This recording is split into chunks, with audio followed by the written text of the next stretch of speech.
Sup Shredders, my name is Logan, aka Spiderhands, and welcome to an SP Patrons video today that I'm making for Paul7931 as part of their custom monthly music review. And if we switch over to here, we have ourselves a track on the screen. On YouTube, this is... what is this? Lord of the Alien Seas. This is off an album from an act named Die From Sorrow, this track titled Cloudy Bay, and we're going to listen through the song from start to finish. And we're going to hear what we think. Let's go, let's listen to it. What do we got?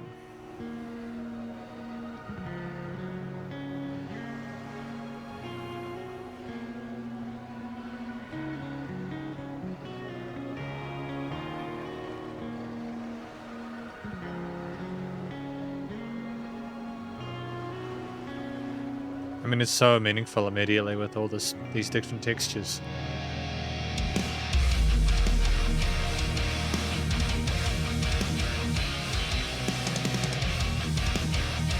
Power metalish, I suppose.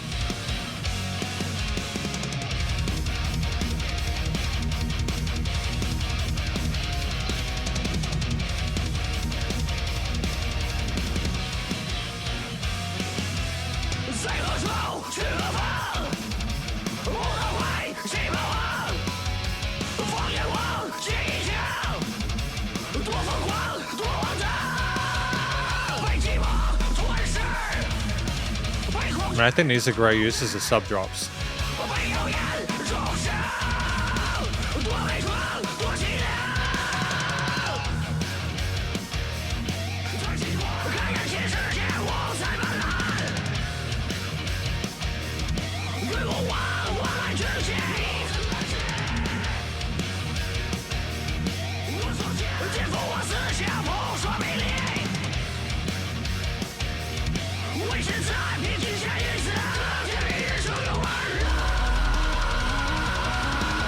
Almost potentially might have too many sub drops.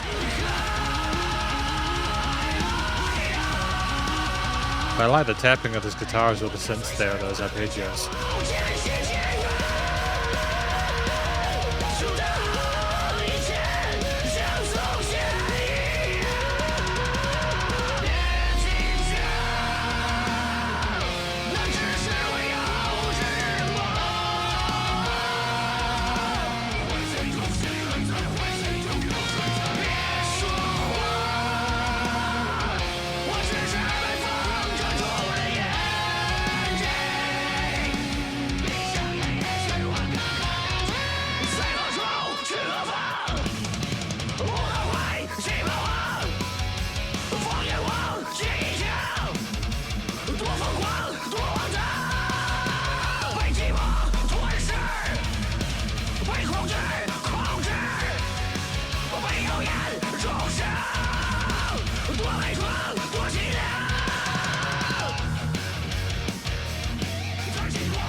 Great job switching things up here.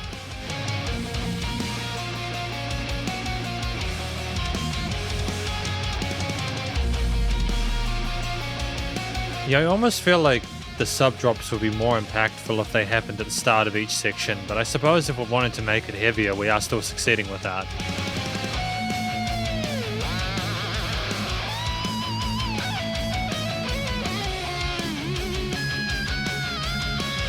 Tremolo bar tricks.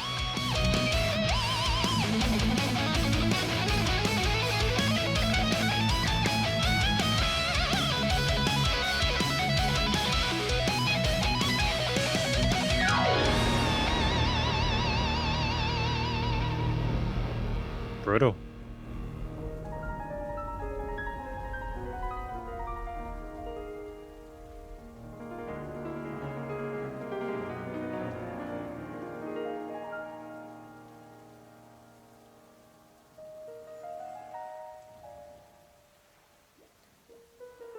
I mean, just with the piano, the rainfall, the piano here is beautiful.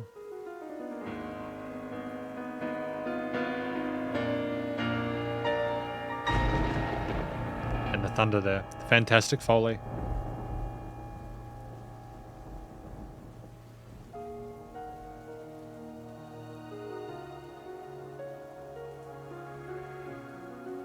And a return to what we had initially, if I'm not mistaken, like at the start of the track.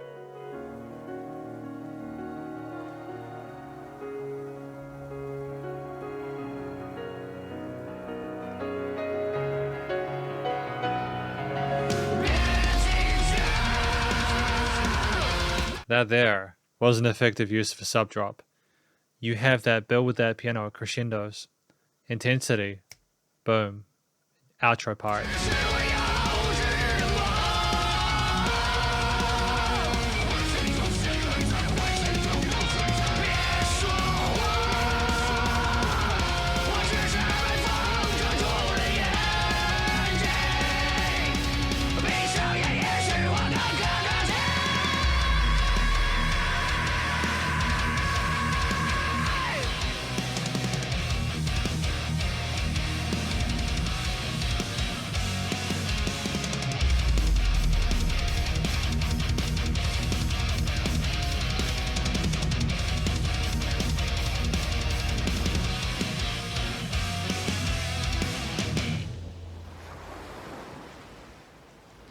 Yeah, it's a really interesting track.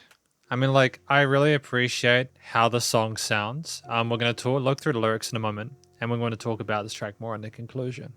So this is Cloudy Bay. Where to go, where nowhere to return, lost in thought. Too fantastical to see the colourful world before me. That's an interesting line. I follow the footsteps of time and gradually drift away, just like everything was before. Don't be nervous, that was just my childish dream, waking up in joy and falling asleep again in joy. Looking around, there are many wild and absurd visions, devoured by loneliness and controlled by fear. Don't speak, I'm just covered in the wind. Close your eyes, maybe I can see more clearly. Holy crap, we're going to talk about this track more in the conclusion. Because welcome to the conclusion of my review of this track from an act named Die From Sorrow, titled Cloudy Bay. What do I think the song's about? Thank you to Paul for providing the lyrics, by the way. I think this track is about someone who is washed up on an island and things are terrible there, and they're in danger of being swept away by it. There are illusions of happiness. They're looking for what they want there, but they're only going to find what they need. And you just get the feeling there that they are still having to cope with the adversity that maybe they were swimming away from. And you get the feeling that this cloudy bay is clearer, their experience would be clearer if they simply didn't leave their eyes as much and sort of looked internally for the solution. And I think that's a really interesting story. I think it's a really interesting story. There's some sadness in there, talking about how like we were naive to think we could wake up happy and fall asleep happy. That hit like 1,000 bricks. That hit like 1,000 tons. It's a song where it's sung really well by the vocalist. There hidden chest voice in the cleaner parts there, but predominantly more the vocal thrash kind of stuff like that is very effective for the genre. It's metal as hell. It's also got a harsher, grittier texture to it that really helps to sort of sizzle neatly among the distorted guitars and the rhythm and lead sections, although to be fair, they're a bit more melodic. The bass and drums as well as... I mean, there are vocals in those softer sections with just like the synths, the pianos, and the storm sounds, but still, you know what I mean? Like, we pick our textures well, and we know where to put the storytelling. I think there was enough real estate within this 6-minute 21 track to sort of get what we needed out of it. Honestly, just having the sound of the rain at the beginning there with those really pretty sounding guitar arpeggios there, the lead lines which are gentle, and we have, again, like, it surrounds you in that universe it's attempting to sort of provide you with. And there's this sort of fantasy element kind of synth pads that are in the background, fluffy and sparkling there, and they give the impression that they kind of remind me of the synth from the song Feel Good by Gorillaz. It's this sort of subversive kind of everything is euphoric and happy, but then you actually get to what you're there to sort of sort out, and you realize just how dark things are you are. So you end up on that shore and you wash up, and you've got to sort of face your demons, so to speak. And when you have those growled vocals there, with occasional vocal harmonies and other things there, we show a wide range of different vocal textures, and they typically work very, very well. And I think we express ourselves in a way which I can only assume is relevant to what we're discussing at that point. I think it's just the fact that, again, we have just frenetic guitar parts and the rhythm parts, the distortion, measuring the chaos of the situation that we feel was pulling and driving us forward there. There are a lot of bass drops in here, to the extent where I'm not necessarily sure if having this many bass drops was something that improved the listening experience. It almost kind of was distracting halfway through some of those chorus sections or heavier parts where you would have a return and again you're like, but we've already had the entrance, why has this happened? But then there were parts where they absolutely did smash it out of the park, like at the end, just after that sort of piano-ish solo part there, crescendoing into the final outro. I just thought that was really tremendous there. So they have an awareness. It's almost like we over-egg the pudding a little bit, but it's a minor thing, I suppose, and there's a lot of people that love that bass response. But speaking of bass response, these songs did definitely have them. There was this kind of consistent low-end resonance amongst the guitar and the bass tracking there. Granted, there was a lot of palm muting, alternate sort of chugged parts as well, so you could have had that build up there. And I think that was a deliberate decision to kind of add a bit of force to it. They weren't trying to clean up the tone too much. I think part of what made it work so well is that the bass was syncing up toward like the root notes of what the guitars were playing, so there was that kind of unity harmonically down there on the lower end. Granted, when the guitar did get up into its upper range and started either doing sort of sub-lead parts or just went into its own sort of solo section, which was absolutely gorgeous. I love the tremolo bar work, the ups and downs with that, the 10x, the slides, all that kind of stuff. It was very impressive. They can clearly play the instrument, but they can also play it a way where it elevates the experience of listening through the track. And that's a very difficult balance to get when you're doing guitar solos, and I feel like even if there was a tremendous effort and it shows again a lot of skill, it was very tasteful. And I think it was a nice foil to a lot of the heavier elements there that we had within those rhythm sections, where if we weren't going double time or non time, we were going half time, and just that oomph to it, you know, knowing how to tune our guitars and niche them and double track them and put them with the bass and the drums.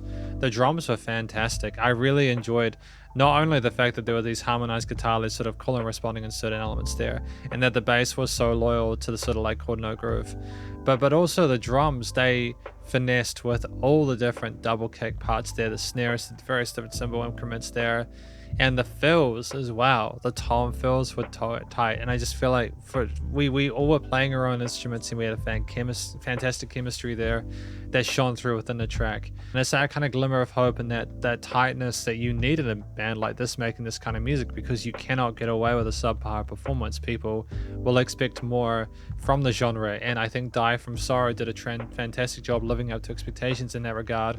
Was trying to sort of make it more of an experience that was more them, and I think part of what made this track special is the fact that even though we had a wide variety of different grooves and riffs and chops and stuff, it was that solo section with the keys later on. We had the keys come in certain elements there throughout the track and like articulate the right hand. We had like organ sort of upped kind of tappy kind of bits there, which could kind of legato sort of seeing their way through it. But it's when we particularly, we had that up-tempo part like in the late section there, where we simply just had the piano by itself, listening to the environment, but also witnessing the sound of a really competent key player, and they just smashed it, and they took the focal point from everything else that had previously been instantiated, and it was just awesome to hear someone really play the instrument well. It was a tasteful solo. It broke up the piece and led to a lack of being monotonous, because we had that structural compositional diversity, that variety there. You know, you had like a different angle, a chapter, so that when we went back into the heavier part after that solo kind of kicked off and we explored things quite neatly, you know, we just had, again, we had a bigger, heavier bit, and things went out. And so there was dynamic range, there were changes in intensity, there were several different solo sections that did well interspersed between verses and chorus parts there, where you got the full length of it. There were also instrumental intros, for example, and like there was just so much to appreciate that I don't feel like a second of this track was wasted, and I don't think that a note was out of place. The theme itself, I get the feeling a sense of trepidation and a doubt from like the minor focus there. The use of the power metal elements kind of make me feel like we're trying to overcome some great obstacle there. The energy again of the quickness of all those drum parts, those harmonized lead solos for the power metal genre just kind of sort of being uplifting despite how kind of devastatingly heavy some of it is. And again, the keys trying to, in those follow sections, trying to sort of insinuate that there's a little bit more than simply just raw feelings going on. There's a bit of nuance there, a bit of classiness, and as I said before, I think sophistication to how we're approaching these obstacles. I think that things link up quite neatly, and again, it's just studio recording, mixing, mastering, where again aside from like a slight like low end resonance that I could hear that I wasn't sure if it was totally if that was deliberate or not. I feel like with the way they've handled things in every other direction, I assume that is a deliberate point. They just wanted a bit of extra low and kind of oomph there, and they got it. I still feel like the drums, guitars, bass, the keys, the organs, everything, all the other elements like the Foley, etc. That I feel like they were all niched well in the frequency spectrum. And then the stereo field as well. There were no weird resonances and things made sense where they were positioned. There was dynamic range, things were not the same loudness all the time, but it was still nice and loud without pumping, so bus compression limiting was handled. And ultimately, I just feel like this is a fantastic introduction to Die From Sorrow and their work, and I'm glad I had the opportunity to review it, and hopefully you enjoyed the song. And if you did, please do go show them some love via their various social medias and the Spotify page, and stay cool and stay safe. And please remember to support your local musicians and artists at this point in time, as need the help more than ever with all the crazy stuff going on in the world. And I'll catch you in the next SC Patrons video. Spiderhands out.